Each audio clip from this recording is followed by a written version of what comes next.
प्रथम तृतीय स्कंद 19वां अध्याय। प्रसंग है, युद्ध चल रहा है बराहदेव और हिरण्याक्ष का। तो जब भगवान ने उसने अपनी माया का विस्तार किया, आकाश में मेघ प्रकाशित मेघ उत्पन्न हो गए और मेघों से पीप, खून, हड्डियां, केश और विष्ठा मूत्र की वर्षा होने लगी। और जो पर्वत थे, पर्वतों से विभिन्न प्रकार अस्त्र ऐसे निकलने लगे मानो प्रक्षेपण यंत्र से। बंदूक क्या है? प्रक्षेपण यंत्र है, तो गोली को प्रक्षेप किया जाता है। गोली की या बाण, धनुष क्या है? प्रक्षेपण यंत्र, जिसमें बाण को प्रक्षेप किया जाता है।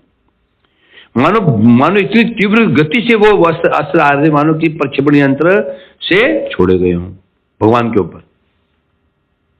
चारों ओर अंधकार छा गया,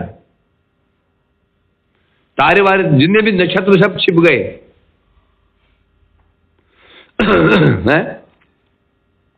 तब यहां पर तब भगवान ने क्या किया है? भगवान ने यह सब देख करके उस समय दीति जी दुखी हो गई, समझ गई मेरे पति ने जो निर्देश दिया था वह समय आ गया। ऐसा लगता है मेरे पुत्र का विनाश होने वाला है। हृदय कांप गया, स्तनों से दूध की जगह खून निकलने लगा।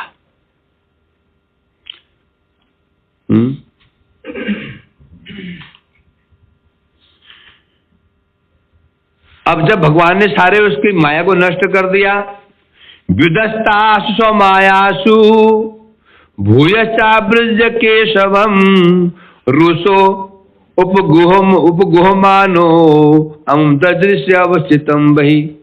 भगवान ने अब चक्र के द्वारा सुदर्शनाथ सुदस्त्रम भगवान प्रायुक्त दैतम प्रतिपात। भगवान को त्रिपाद कहा गया। त्रिपाद क्यों? सत्य, तप और दया, ये 3 पाद हैं उनके। तो भगवान प्राप्त कैसे किया जाएगा? सत्य से, तप से और दया से है। ये गुण प्राप्त करने के 3 उपाय हैं। सत्य क्या है? हरिनाम। तपस्या और दया, भगवान त्रिपाद कहा जाता है। भगवान त्रिपाद ने स्मरण किया सुदर्शनास्त्रम दैतम, अपने अत्यंत प्रिय सुदर्शनास्त्र का स्मरण किया। और वो अस्त्र कैसे हड़बड़ा करके वहां उपस्थित हुए, प्रभु ने स्मरण किया है। भगवान ने प्रायुक्तम तम असुरम, और भगवान ने उस अस्त्र को छोड़ दिया, जिसके प्रभाव से जितना भी उसकी माया थी सारी माया नष्ट हो गई। ना वो भूतनिया, ना पिशाचना, ना यक्ष, ना यक्ष थे, राक्षस थे, वहां कोई नहीं था, वो उसकी माया थी। तब देखा कि अकेला सामने खड़ा है। जब उसकी माया नष्ट हो गई, व्युदस्त स्वमायासु, व्युदस्त मतलब होता है नष्ट हो जाना, अपनी मायासु, अपनी माया को नष्ट हुआ देख करके अत्यंत रुष्ट अत्यंत क्रुद्ध हो गया वो। भूयश्चावृज्य केशवम, पुनः वो फिर से उसने अपना प्रयास किया। केशवम भूयश्चावृज्य केशवम, केशव मतलब भगवान की ओर दौड़ा। आवृज्य मतलब गया, यहाँ ब्रज में चलना आ है। बड़ी क्रुद्ध होकर उनके सामने गया, गया उनके सामने दौड़ा। अब सोचा अब क्या करूं, इसको मैं पीसूंगा। रूसो अपगुहमानो अमुम ददृशे अवस्थितम बहि केशवम उपगुहमानम। उसने भगवान को विचार किया, अपने बाहों में दबा करके उनका चूर्ण विचूर्ण कर दूंगा। ताकत तो थी इसमें। महाभारत युद्ध समाप्त हो चुका था। भगवान ने कहा चलो पांडवों से चलो जाकर के धृतराष्ट्र जी का दर्शन करो, आदि करो।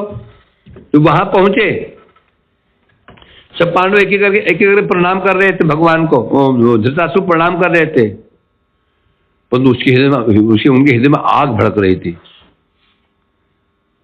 हैं? जब भीम पास में जाने लगे, उन्हें विचार किया इसको गले लगाऊंगा और इसको मैं अभी पीस दूंगा। इतना बल था, जो धृतराष्ट्र की बाहों में 10,000 हाथियों बल था। पीस दूंगा इसको मैं, ऐसे दबाऊंगा, कचूमर निकाल दूंगा। भगवान समझ गए, भगवान का इस बहुत क्रोध में है ये, भगवान अंतर्यामी सर्वज्ञ। उन्होंने कहा, भीम को कहा, वैसे की सामने मूर्ति रखी थी, मूर्ति को सामने रख दिया। उसने जब दबाया तो मूर्ति चूर्ण विचूर्ण हो गई। वो भीम को मैं दबा के मार डालूंगा ऐसे। हाँ, दुर्योधन ने, जो धृतराष्ट्र ये मेरे पुत्र का हंतारक है, इसको भुजाओं में दबा के पीस के मार डालूंगा। भगवान तो सर्वज्ञ थे, उन्होंने मूर्ति सामने रख दी, एक लोहे की मूर्ति, और लोहे की मूर्ति चूर्ण चूर्ण हो गए। तो कितना बल था धृतराष्ट्र के बल, इसलिए उन्होंने आंखें छीन ली। क्यों? इतना बल हो, बुद्धि कुत्सित हो, आदमी क्या करेगा? बल भी है, पांडित्य भी है, शक्ति भी हो, परंतु बुद्धि कुंठित हो तो आदमी क्या करेगा? विनाश कर देगा। समझे कि नहीं? जन्म, ऐश्वर्य, सुत और श्री, 4 चीजों, जन्म उच्च कुल में हो, महाधन हो, परम विद्वान हो, बहुत ही ज्ञानी पुरुष हो, और अति सुंदर हो, पर बुद्धि यदि कुंठित हो, वो सर्वनाश का कारण बन जाएगा। समझे कि नहीं? ये चीजें अच्छी हैं यदि अंकुश हो तो। यदि अंकुश है, ये चीजें बहुत अच्छी होती। धन यदि है, बहुत धन है, अंकुश कंट्रोल है उसके ऊपर, तो धन ही उसका उदाहरण कारण बन जाएगा। पांडित्य है उसके पास में, अंकुश, किसमें अंकुश? अहंकार पे अंकुश। अहंकार को उसने जीत लिया है तो समझो ये चीजें उसके लिए उत्थान कारण बन जाएंगी। परंतु यदि ये 4 चीजें हैं और ये उसके पास बुद्धि उसकी कुत्सित बुद्धि है, विकृत बुद्धि उसके अंदर है, तो अपना विनाश करेगा, जगत का विनाश अवश्य में करेगा। ये पक्की बात है। भगवान ने गुण नहीं दिया, दुखी होने बात बहुत अच्छा किया, पर उन्होंने गुण नहीं दिया, वो पांडित्य नहीं दिया। बहुत अच्छी बात, बहुत अच्छा दिया। शक्ल अच्छी नहीं दी, पर बड़ी कृपा आपकी। क्यों? बुद्धि कुंठित है। यदि सुंदर बन जाते ना, सुंदरता मिल जाती, फिर क्या करते बताओ? माया में फंस जाएंगे। बहुत अच्छी शैली बोलने की आ जाएगी, और पांडित्य आ जाएगा तो क्या होगा? बुद्धि कुंठित है, हृदय में कामना है, भोग की कामना है, तो क्या करोगे? मरोगे। बड़ी कृपा है। तो उसने सोचा भगवान को मैं अपनी भुजाओं में दबा के मार डालूंगा, तो वो दौड़ कर गया, भगवान को ऐसे पकड़ने की चेष्टा की। ददृशे ववस्थितम बहि, उसने क्या देखा? भगवान तो बाहर खड़े हुए, ऐसे पकड़ा, उसने पकड़ भी लिया था, दबाने लगा, देखा भगवान उसके बाहर खड़े हुए हैं। ददृशे अवस्थितम बहि, हम भगवान को देखा बाहर खड़े हुए।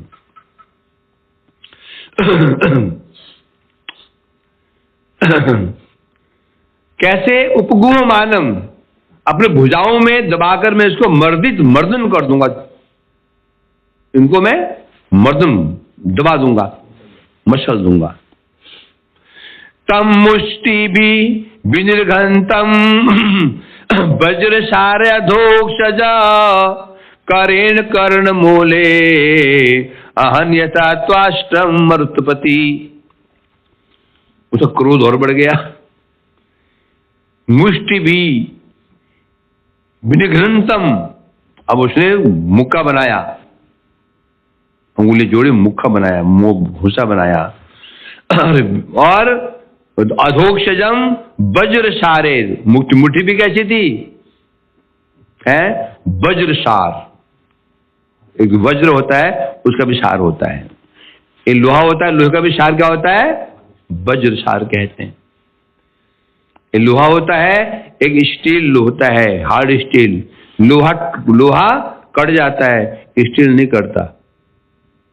करता है क्या? टूट जाएगा, कटेगा नहीं, हो गलेगा भी नहीं और कटेगा भी नहीं, टूट जाएगा। मुझे कहते हैं हार्ड स्टील कहते हैं उसको, वज्रसार। तो उसकी मुट्ठी कैसी थी बता रहे हैं? वज्रसार, लोहे की, लोहे से बड़ी शक्तिशाली उसकी मुट्ठी थी। उसने उस मुट्ठी से विघ्नंतम भगवान पर प्रहार किया। अधोक्षज को, अधोक्षज कौन है? अधोक्षज भगवान का नाम क्यों है अधोक्षज? अधोक्षज क्यों कहते हैं? अधा कृतम अक्षजम ज्ञानम यथा अधोक्षज। अक्षज, अभी किसी शुरू में अक्षज गया क्या? शुरू में अक्षर शब्द गया था? पेड़ पर लगा, पीछे पर गया। किसके लाया अक्षर शब्द? तुम लोग क्या हो?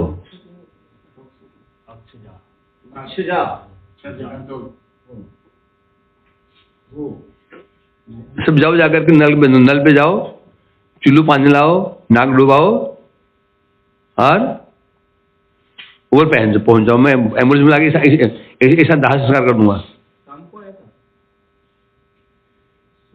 बताओ अक्षत कब आया था? भगवान को अक्षत कहा गया था। अक्षज क्यों कहते हैं? अक्षत क्यों कहते हैं ब्रह्मदेव को?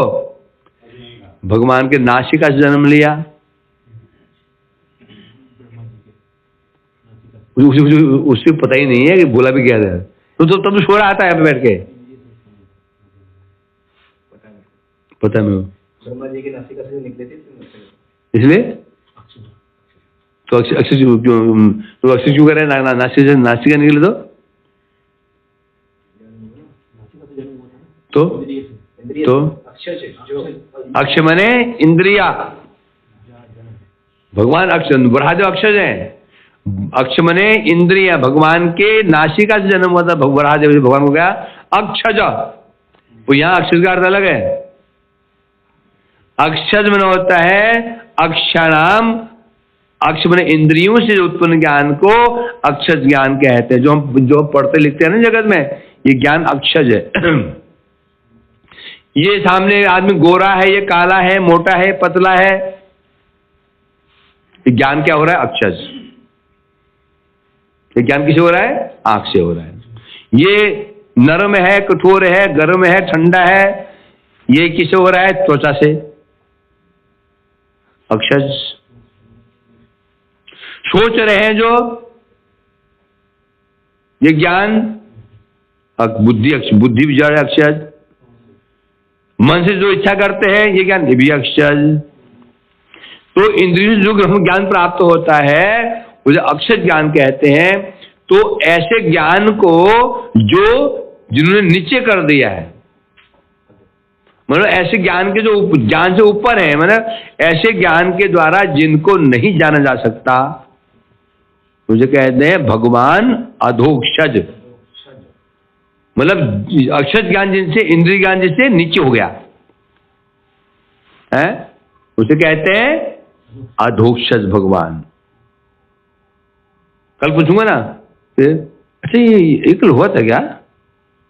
कुछ नजासा नहीं आ रहा है। ये श्रोता है सब।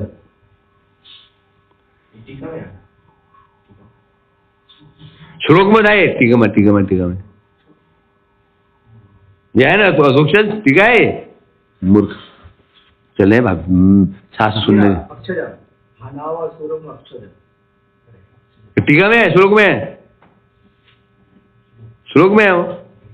श्लोक में 2 नंबर तो इसलिए कह रहे हैं अब भगवान अधोक्षज के ऊपर उन्होंने अपने मुष्टि का प्रहार किया। अभी अधोक्षज क्यों बोला उनको यहाँ पर? यहाँ तो भगवान बोलते थे, अधोक्षज क्यों बोला? क्योंकि मुष्टि क्या है? जड़ है। जड़ मुष्टि के प्रहार को स्पर्श ही नहीं करेगा, करेगा क्या? नैनम छिंदन्ति शस्त्राणि नैनम दहते पावक नैचन कल्लन्त्यापो न शोष्यति मारुत। तो जो जीव आत्मा है, आत्मा को ही जब शस्त्र अस्त्र आदि स्पर्श नहीं करते, भगवान क्या स्पर्श करेंगे? स्पर्श क्या करेंगे? अधोचत। तो जब भगवान पर उसने मुष्टि का प्रहार किया तो करेण कर्ण मूले अहन, तो भगवान ने उसके कर्ण मूल, कान का जो कनपटी है ना, कनपटी है, बोला तेरे कनपटी मारूंगा एक। क्या बोलता है? तेरे कनपटी पे जड़ दूंगा थप्पड़ एक। क्या बोलते ना, मैं कनपटी कहाँ पर है? ये की कनपटी यहाँ पे। क्या बोलता है? कान के नीचे दूंगा एक, कनपटी है वो। सुंदर ने बनाई। क्या बोलते हैं? कान के नीचे दूंगा चपेट घुमा के। तो अब क्या हुआ? करेण कर्ण मूल्यन, भगवान ने कुछ कनपटी पर हाथ से एक तमाचा जड़ा। त्वाष्ट्रम मरुत्पति यथा, मरुत्पति जैसे इंद्र, इंद्र को मरुत्पति क्यों बोलते हैं? इंद्र तो वो वर्षा के देवता हैं, मरुत बने वायु, मरुत्पति है। मरुत्पति क्यों बोल रहे हैं? क्योंकि मरुत कहने से वायु, वायु के भी तो मालिक है ना इंद्र। जैसे मरुत्पति इंद्र ने त्वाष्ट्रम, त्वष्टा ऋषि के पुत्र वृत्रासुर पर प्रहार किया था। तो ये त्वष्टा ऋषि कौन? ये वृत्रासुर कौन था? रावण का भाई था, छोटा भाई है ना। हरि भक्त, वृत्रासुर कौन था? रावण का छोटा भाई था, कुंभकर्ण का बेटा। फिर ये किस आए थे? कहाँ आए थे? घोड़ीमठ में।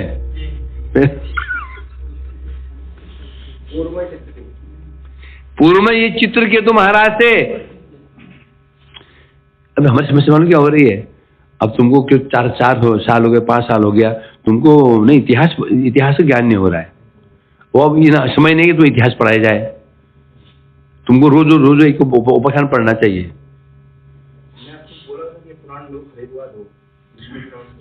भागवत में पढ़ो, पुराण नहीं पढ़ना। पुराण में जो कई चीजें ऐसी होती हैं जो भागवत में नहीं है, और कॉन्फ्यूज हो जाता है।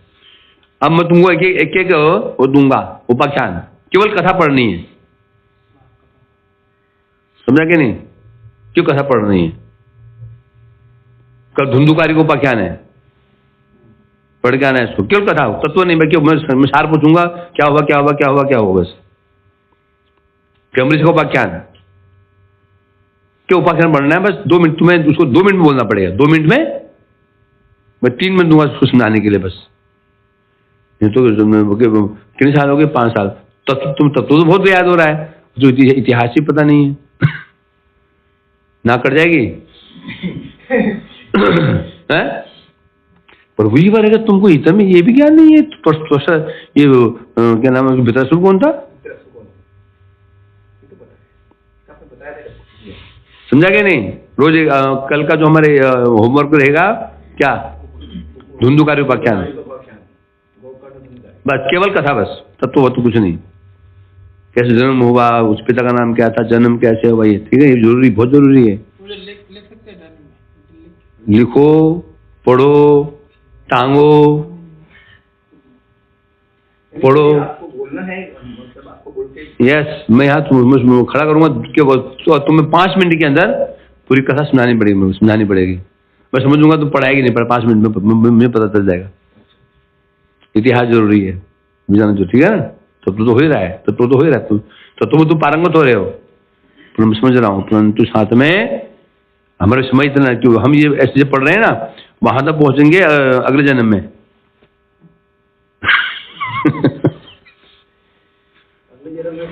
संभव हो सकता है, चांस कम है। तो क्या बोल रहा था? तो त्वष्टा ऋषि के पुत्र त्वाष्ट्र, है?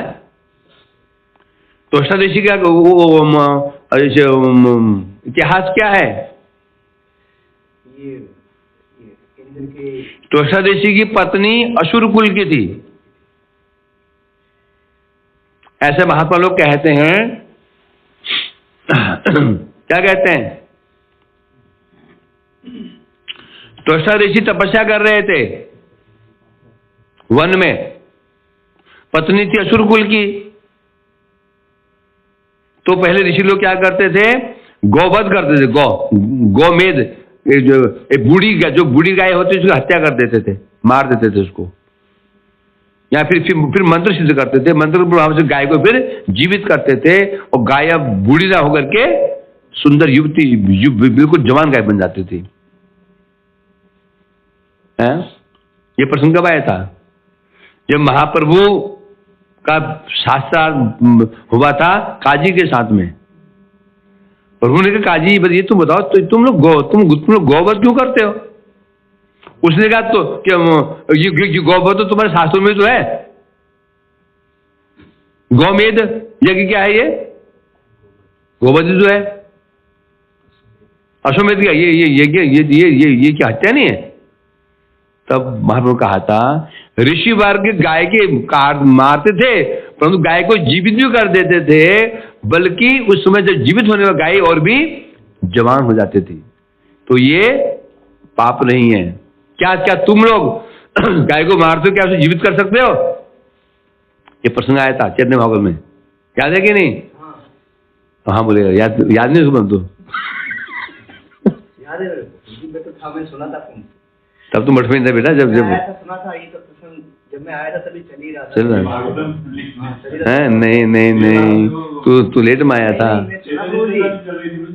भागवत चल रही थी 2020 में, जब मैं आया तो 19 में, कोरोना के टाइम पे 20-19 के आसपास, तो उस समय का चेतन। खैर कोई नहीं, पता है तो अच्छी बात है।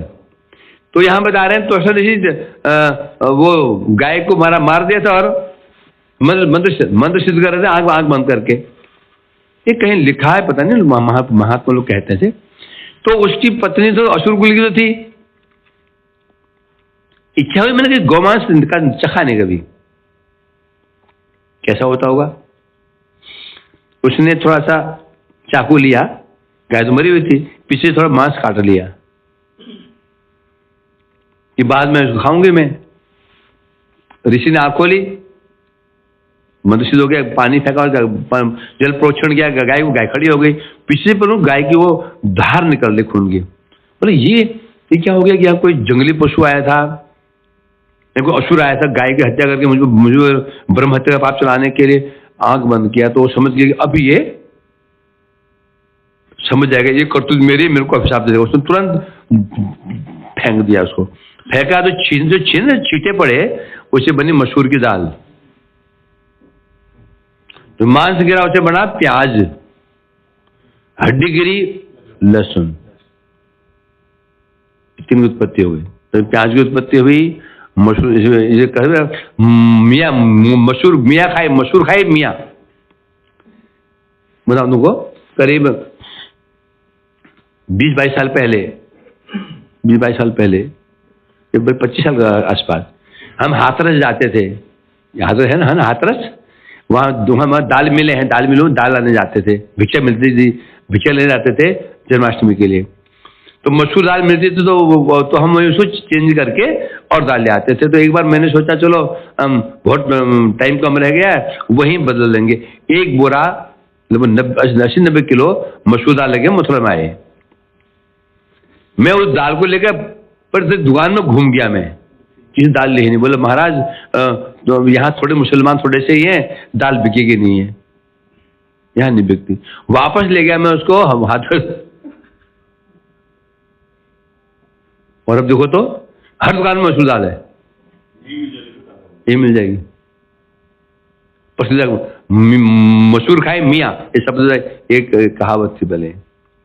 आप सब मसूर हिंदी भी, सब हिंदू भी खा रहे हैं, मांस भी खा रहे हैं। आपको यदि ये कहाँ लिखा है बताओ, पूछे अब मैं तो पढ़ नहीं पढ़ा तो मैंने भी नहीं है, कहीं लिखा तो अवश्य हो, महात्मा लोग कहते हैं, गलत तो नहीं कह रहे हैं। चलो कहीं नहीं लिखा तो इसको कोई तुमसे कहाँ लिखा है बताओ, अब तो सिद्ध कैसे करोगे इसको?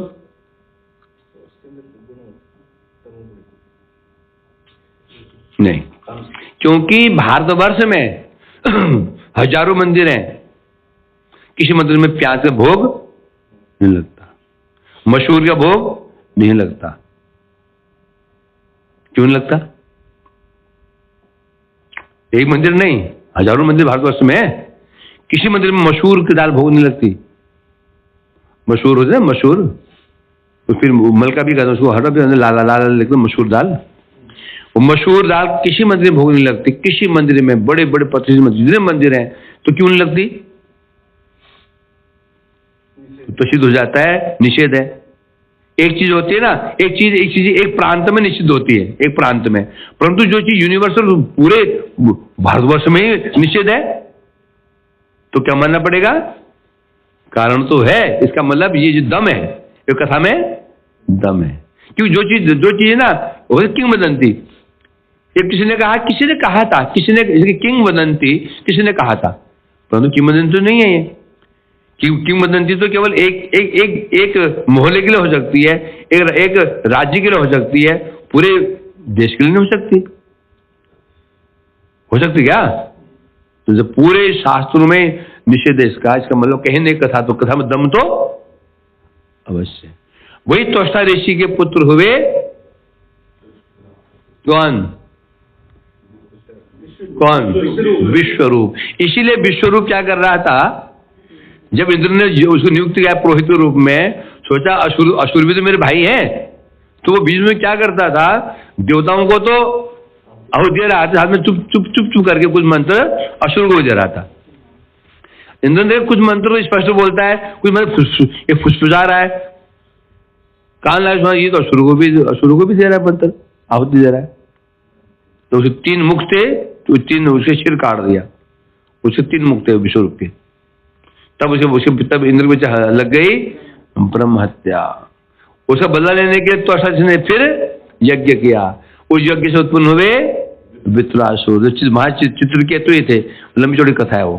चलो चित्रकेतु को पढ़ गया ना, ये आ जाए।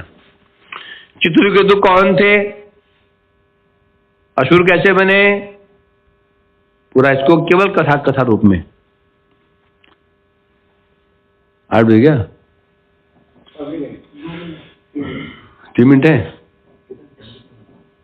हाँ, तो क्या हुआ, भगवान ने जिस प्रकार से इंद्र और त्वष्टा युद्ध हुआ, किसका युद्ध हुआ, वृत्रासुर का युद्ध हुआ था। इंद्र ने उसके ऊपर वज्र का प्रहार किया, वो वज्र के प्रहार से वो त्वष्टा, जो क्या नाम है उसको, वृत्रासुर का वध हो गया। उसी प्रकार भगवान ने कैसे करेण, टीका में कह रहे हैं पादेन, भगवान ने हाथ से नहीं पैर से मारा उसको, आगे वाले पैर से। तो ये तो करेण कह रहे हैं, फिर पदेन कैसे हो गया? क्योंकि किस रूप में है बराहदेव, वराह रूप में, तो उनके 4 पैर है, हाथ कहां से आ गया उनका? तो आगे वाला जो पंजा है, अब जो आगे वाला पैर है, इसे मारा उन्होंने उसको। इसलिए आगे वाले पैर को क्या बोल दिया उन्होंने? कर बोल दिया, हाथ बोल दिया। परंतु पद भी उनका 4 चतुष्पाद है ना, चतुष्पाद है ना वराहदेव। 2 वराहदेव है, एक निर्वराह, एक चतुष्पाद वराह। एक वराह जिनके 4 पैर है, ये वही है। दूसरे है निर्वराह, नीचे का शरीर वराह का, ऊपर का शरीर मनुष्य। तो इसलिए बता रहे हैं यहां पर करेन, टीका में है ना पदेन, पद क्यों बोल रहे हैं? क्योंकि अगला जो उनका आगे का जो पैर था उनका, उसको हाथ के रूप में ले लिया गया है। तो उन्होंने उस कर के द्वारा उसके कर्णपट्टी पे एक थप्पड़ मारा, स आहा, तो वो जमीन पर गिर पड़ा। कैसे गिरा इसको कल पढ़ेंगे। वांछा कल्पतरुभ्यश्च कृपा संपयिता न पाव।